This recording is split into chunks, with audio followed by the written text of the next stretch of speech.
බෝවන් අද අපි කතා කරන්න යන්නේ ව්‍යාපාරික ඔයාලට ගොඩක් වැදගත් කතාවක්. මේක අවසාන වෙනකන් අහන්න.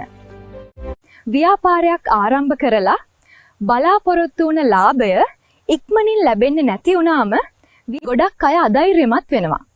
හැබැයි සාර්ථකත්වය කියන්නේ එක රැයකින් ලැබෙන දෙයක් නෙවෙයි.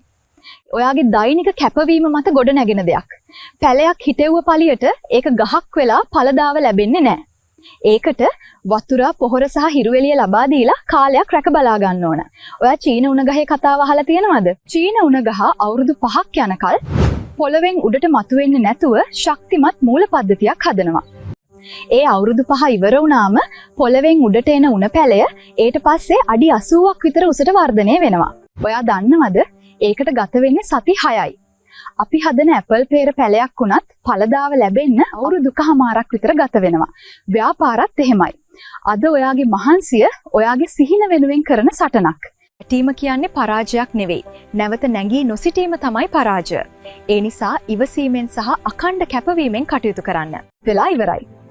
තවත් මේ වගේ වීඩියෝ බලන්න අපව subscribe කරන්න. ස්තුතියි. අපි Agro Green Lanka Plantation